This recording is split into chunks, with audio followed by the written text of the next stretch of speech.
Zero slip, zero breakfast और back to back exams. कुछ ऐसा ही होता है ना जब आखिरी टाइम पे पढ़ो। Hey everyone, let me take you through my last exam day. It was not aesthetic. मैं सुबह 5 बजे उठी रिवीजन करने के लिए और मेरी आंखें नहीं खुल रही थी और फिर मैंने लिया कॉफ़ी का सहारा। देन आई स्टार्टेड रिवीजन और इतना ज़्यादा प्रेशर था कि मुझसे पढ़ाई नहीं हो रही थी। बट पढ़ते पढ़ते टाइम का पता ही नहीं चला और मैं लेट होने लगी और फिर मैं भागी तैयार होने के लिए। इतना लेट हो रही थी कि एक हाथ में मैंने बनाना लिया और दूसरे हाथ में मैंने सॉक्स पहना और फिर मैं निकल गई कॉलेज के लिए। और रैपिडो पे वो ठंडी हवा, चेहरे पे स्माइल, बिकॉज आज मेरा लास्ट एग्जाम था। और फिर आप कमेंट करके बताओ कि अगर आपका एग्जाम खत्म हो जाए तो सबसे पहले आप क्या करते हैं? अपनी नींद पूरी करते हैं या फिर आप घूमने निकल जाते हैं?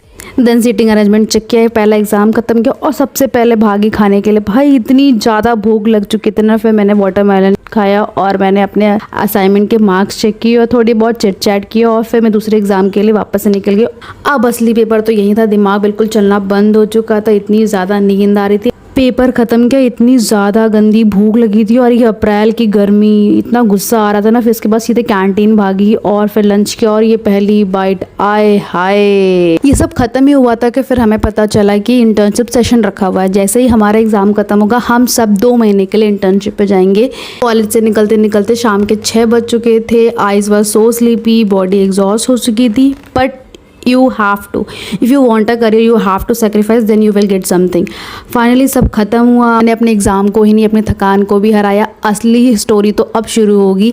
अगले 30 दिन में मेरी लाइफ के सबसे डिसिप्लिन दिन होने वाले हैं। विल आई सर्वाइव और मैं हार मान के बैठ जाऊंगी? ये पता करने के लिए क्लिक ऑन फॉलो बटन।